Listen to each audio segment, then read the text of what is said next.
Today we're covering the truth about the Saiyan babies and their power levels.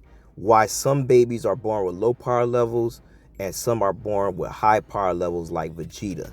And being determined to a class, whether they're going to be a low class, mid class, or even elite upper class. And in this case, we're going to go into references and things that we know about the series. Now, of course, we know when it comes to like the hybrids, we already know that they already are powerful and have great potential due to that human factor that's entering. And in the same time, we're having characters like Goku and Vegeta have children when they're already reaching levels of like Super Saiyan power. So compared to before the hybrids, and we have characters like Broly, Vegeta, and Goku, and Raditz and Nappa, what is determining their power level? Now, ultimately, we're going to use the hybrids as an example as well, because even when it comes down to the terms of them reaching Super Saiyan and already being born with high power levels, what made Vegeta stand out to have the greatest potential out of all the Saiyans at the time? And a number of things. As we do know, and we look at Universe 6 and how they're a little bit more peaceful in their universe compared to the current universe of Universe 7, being able to lose their planet and still having their tails, and seeing that the Universe 6 Saiyans are a little bit more evolved. And this came from them having a more peaceful nature compared to that of Universe 7. So my theory is that something dealing with having a peaceful nature and growing up in an environment at peace will actually make the Saiyans more stronger as they're being born and their growth rate, compared to growing up in a battlefield where, yes, they will grow strong in a different way, because the Saiyans DNA is built for them to survive and keep on growing stronger. So during peaceful time, they will automatically have that untapped potential and just be growing in power from them experiencing that peace. As you can see with hybrids and Toriyama doing an interview about S cells, saying that they get more S cells because they're at peace. And this could play a factor when we look at characters like Gohan, who was born after the battle with Piccolo in the tournament. And that was a good 5 to 4 years after the start of Dragon Ball Z, where it was peaceful for Gohan to pretty much grow up in that time with Chi-Chi and Goku and pretty much get that high power level and being a hybrid at that. But if we look back at a character like Goku, who parents is Gine and Bardock, and Bardock being a soldier going constantly to battle and get stronger, he's constantly living like life on the edge pretty much at this point, because his days consist of him going out to battle and conquer planets, where that's not really peaceful. That's more so like you're in battle mode all the time.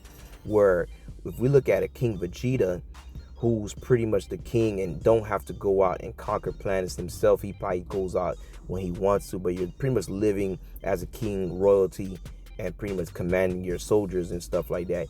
He's probably the most peaceful Saiyan out of Planet Vegeta, which in turn, by him having Vegeta at this time, Vegeta is growing up to pretty much be in a nurtured area pretty much at this point, and growing with that strong power level that he was born with, because of King Vegeta being able to live as the king and pretty much don't have to really step into combat anymore at this point. So he's pretty much living peaceful compared to all the other Saiyans who have to go out and conquer planets, and only coming out if, you know, more as just him having fun and going to just destroy something, but he's not constantly going to go conquer planets himself. He's getting to sit back and just relax at this point. And this probably plays a factor to why Vegeta has such a high power level, due to that peaceful state that King Vegeta was pretty much living at this point.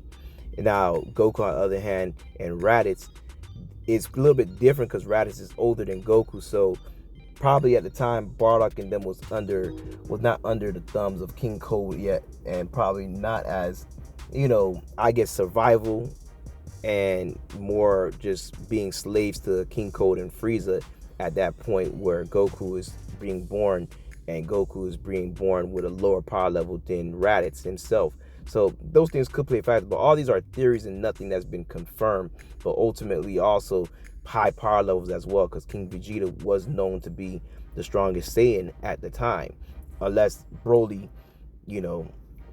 would overtake him. And now Broly ultimately we already know he's been in the original form was the legendary, Super Saiyan, and that played a big factor in the New Age Dragon Ball, which is Dragon Ball Super, where Broly is kindly still of the legendary Super Saiyan, but they're not really pushing that narrative too much in Dragon Ball Super Broly.